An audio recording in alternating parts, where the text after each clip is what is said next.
Assalamualaikum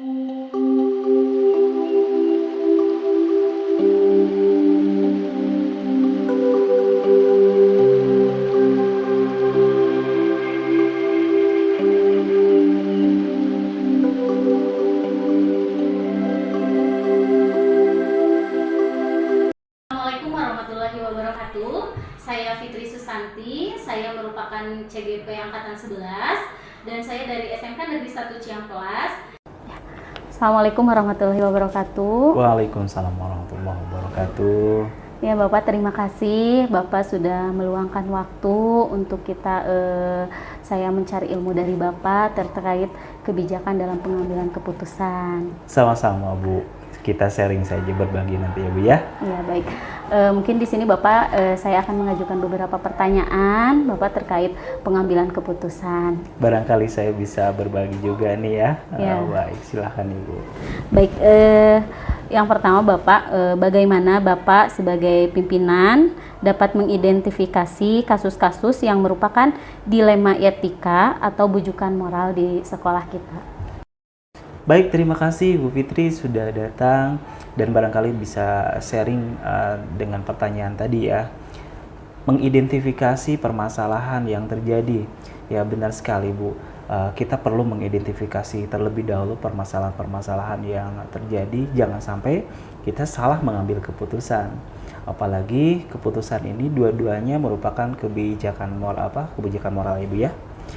Dengan identifikasi ini ya diharapkan pimpinan, kemudian nanti subjek yang memanfaatkan kebijakan akan sama-sama diuntungkan. Itu yang jadi harapannya dengan melakukan identifikasi. Ya, Gitu. baik. Selama ini bagaimana Bapak menjalankan pengambilan keputusan di sekolah, terutama untuk kasus-kasus di mana ada dua kepentingan yang sama-sama benar atau sama-sama mengandung nilai kebajikan? Ketika sudah diambil keputusan dan melalui identifikasi, maka biasanya kami menjalankan keputusan itu melalui musyawarah. Ya. Jika itu ada tahapan kedua setelah misalnya melakukan identifikasi keputusan yang betul-betul harus diambil keputusan sekarang atau keputusan yang perlu ditunda melalui peninjauan permasalahan tersebut, yaitu melalui musyawarah. Ya, baik, berarti musyawarah itu ya setelah identifikasi sangat penting ya Pak ya? Sangat penting, betul Bu. Langkah-langkah atau prosedur seperti apa yang biasa Bapak lakukan selama ini? Baik, kalau mengambil langkah-langkah ya tadi setelah melakukan identifikasi, kemudian kita melakukan konfirmasi melalui musyawarah, komunikasi, maka kembali kepada nilai-nilai mana yang nilai tersebut memberikan dampak yang lebih baik, memberikan manfaat yang lebih banyak gitu. Nah, ketika subjek-subjek sudah berkumpul, sudah melakukan komunikasi, sudah musyawarah, kita akan pertimbangkan keputusan itu sekali lagi mana yang berdampak kepada nilai-nilai yang lebih baik, nilai-nilai yang lebih bermanfaat. Iya, baik. Hal-hal apa saja yang selama ini Bapak anggap efektif dalam pengambilan keputusan pada kasus-kasus dilema etika? Hal-hal yang saya anggap efektif adalah tentu saja tadi bagaimana kita mengomunikasikan. Komunikasi ini menurut saya bukan hal yang mudah sebenarnya. Dan komunikasi ini bukan milik seseorang pimpinan, bukan milik siapapun, tetapi adalah milik bagaimana keberhasilan keduanya bisa berkomunikasi dengan baik. Maksud saya adalah jika berhasil komunikasi ini, tentu saja akan diambil keputusan-keputusan yang lebih banyak bermanfaat kepada subjek tertentu. Ambil contoh misalnya, ketika ada seseorang yang ingin sekali belajar di sekolah tertentu, tapi keterbatasan sarana, keterbatasan kuota dan seterusnya, maka bisa jadi pemimpin mengambil keputusan benar-benar berpihak kepada subjek tersebut untuk diambil keputusan yang lebih bermanfaat begitu. Baik, tentunya dalam pengambilan keputusan ya Pak ya, tidak selamanya mulus ya Pak. Tentunya ada tantangan ya Pak. Baik, kalau di sini tantangan yang pernah Bapak alami dalam mengambil keputusan seperti apa Pak? Tantangan yang sering saya dapatkan adalah kegagalan komunikasi biasanya. Tidak semua pihak ketika sudah dikomunikasikan menerima dengan baik. Biasanya ada saja kesalahpahaman tertentu, maka akan semakin menambah masalahnya begitu. Itu sering terjadi atau pernah terjadi kepada kebijakan tertentu. Ketika sudah kita ambil kebijakan tertentu, ternyata salah paham, maka bukannya selesai di permasalahan, tapi justru menambah permasalahan lain. Gitu yang pernah terjadi di beberapa kasus ya Delima Etika. Iya, tentunya komunikasi kembali lagi ke komunikasi yang sangat penting ya Pak. Betul. Ya. Baik, apakah Bapak memiliki sebuah jadwal tertentu dalam sebuah menyelesaikan kasus dilema etika? Apakah langsung menyelesaikannya di tempat atau Bapak memiliki jadwal tertentu gitu untuk menyelesaikan kasus tersebut? Baik, biasanya tergantung daripada kasusnya. Setelah kita identifikasi kasus tersebut bisa diselesaikan dengan mengambil sebuah kebijakan langsung, maka kita akan langsung sampaikan kebijakan itu. Tetapi kalau memerlukan musyawarah yang terjadwal, yang kompleks, maka kita akan lakukan penjadwalan. Maka kita akan lakukan tahapan-tahapan tertentu. Itu jadi tergantung kepada kasusnya. Kepada etikanya gitu ya. Iya, tergantung kasusnya ya, situasional mungkin ya Pak ya. Situasional, betul. Mungkin adakah seseorang atau selama ini memudahkan atau membantu Bapak dalam pengambilan keputusan dalam kasus-kasus dilema etika di sekolah kita? Sebagai makhluk sosial tentu saja saya membutuhkan orang lain ya untuk menyelesaikan kasus tertentu. Maka orang tersebut yang dianggap bisa berkomunikasi, yang mampu mengimbangi, memahami tentang permasalahan, maka kita butuhkan, kita sharingkan dengan orang tersebut. Jadi ada kalanya kasus tertentu membutuhkan pertimbangan dengan adanya orang lain. Iya, baik. Tapi yang lebih utama adalah bagaimana konten permasalahan itu diambil keputusan, yang keputusan itu bermuara kepada nilai-nilai manfaat yang lebih banyak begitu. Baik, Bapak, ini mungkin pertanyaan terakhir ya Pak. Dari semua hal yang disampaikan, pembelajaran apa yang dapat dipetik dari pengalaman Bapak mengambil keputusan dilema etika ini?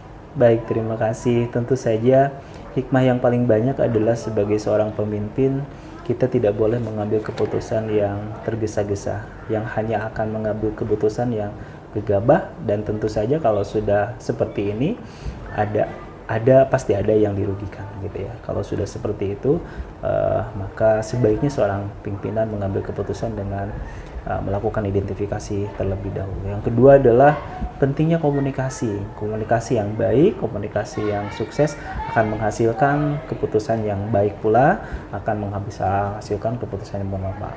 Sekali lagi, orientasi kita adalah bagaimana mengambil nilai-nilai manfaat yang lebih banyak begitu. Ya, baik Bapak, semoga sharing hari ini membawa kebermanfaat buat saya. Terima kasih banyak atas kesempatan saya bisa ngobrol sama Bapak. Saya izin pamit. Wassalamualaikum warahmatullahi wabarakatuh. Sama-sama, terima kasih juga sudah sharing, sudah berbagi. Terima kasih. Wassalamualaikum warahmatullahi wabarakatuh. Assalamualaikum warahmatullahi wabarakatuh. Waalaikumsalam warahmatullahi wabarakatuh. Terima kasih Pak Fahri telah meluangkan waktu untuk sharing hari ini. Ya, sama-sama.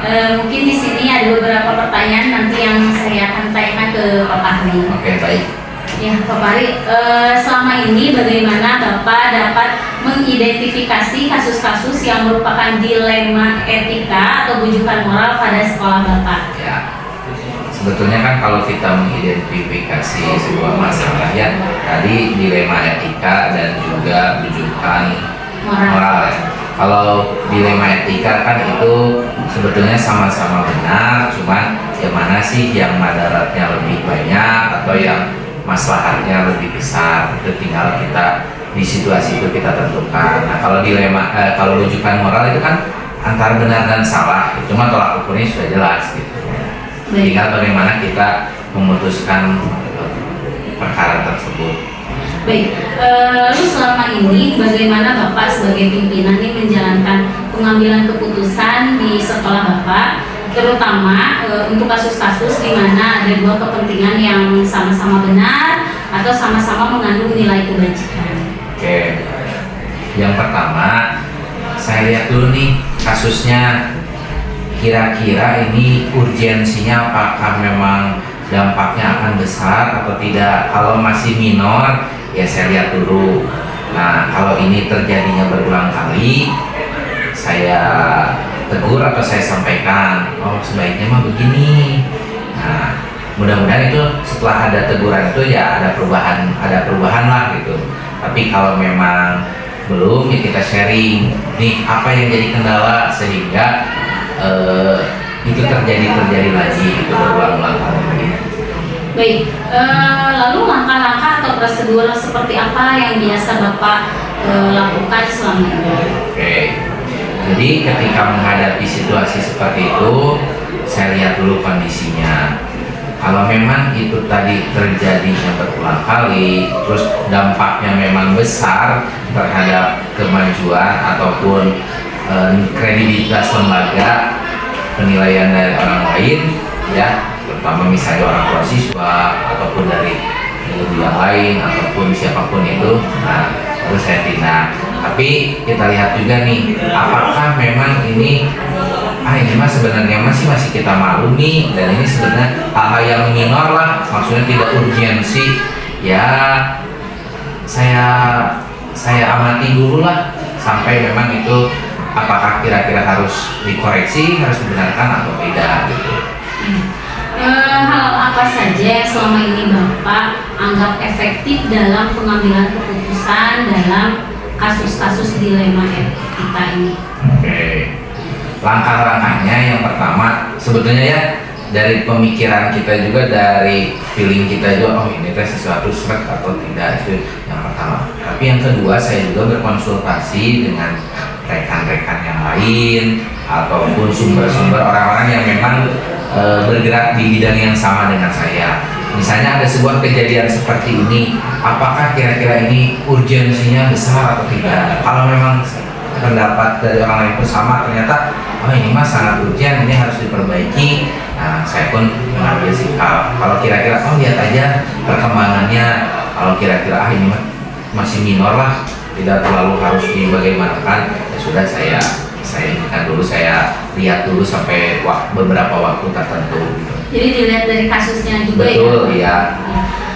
Lalu hal apa saja yang selama ini merupakan tantangan dalam pengambilan keputusan pada kasus-kasus dilema etika? Oke, ya tantangannya kita dalam mengambil keputusan itu kan ada rasa nggak enak juga nih terhadap seseorang ya, terus ada rasa takutnya saya dianggap itu terlalu sedikit-sedikit berkomentar, sedikit-sedikit saya ngasih masukan. Nah, suka ada rasa seperti itu sih. Pertama dari sisi interaksi dengan seseorang, takutnya saya dianggap terlalu rewel, terlalu ya dikit-dikit cina bapak mah ngasih ini komplainan, bapak mah ngasih dikit-dikit dikomentari. Nah, itu sih ada rasa seperti itu. Ya pasti ya, jadi nggak enak ya Pak ya. Iya, benar. Apakah Bapak memiliki sebuah tata kala atau jadwal tertentu dalam sebuah penyelesaian kasus dilema etika ini? Apakah langsung menyelesaikan di tempat atau memiliki sebuah jadwal untuk menyelesaikannya, atau bentuk atau prosedur seperti apa yang Bapak jalankan? Oke. Nah, kita lihat kasusnya. Kalau memang kasusnya urgen dan memang harus segera ditindak, saya akan segera tindak lanjuti. Tapi tadi kalau sepertinya ini belum terlalu urgen, ya kita lihat dalam waktu tertentu. Tapi nanti di waktu yang tepat, biasanya kan itu ada kita kumpulan, rapat, nah kita bahas itu. Situasional ya. Apakah seseorang atau faktor-faktor apa yang selama ini mempermudah atau membantu Bapak dalam pengambilan keputusan dalam kasus-kasus dilema etika? Nah, biasanya hal yang paling membantu sekali ya berkonsultasi sih dengan rekan yang memang bergerak di bidang yang sama. Jadi tolak ukurnya, oh kalau ada kasus seperti ini kira-kira gimana urgensinya? Kalau memang urgensi harus segera ditindaklanjuti, berarti saya pun segera menindaklanjuti. Kalau usul atau masukan dari rekan itu, ini mah kayaknya sok aja sambil berjalan, jangan terlalu gerasa kerusuk. Ya saya pun ini tidak langsung gerasa kerusuk juga memutuskannya. Yaitu tadi yang sangat membantu saya, yaitu tadi banyak sharing lah dengan diskusi dengan rekan yang memang bergerak di bidang yang sama. Iya ya. Dengan sharing itu ya Pak, jadi dapat banyak masukan. Ya, pencerahan betul.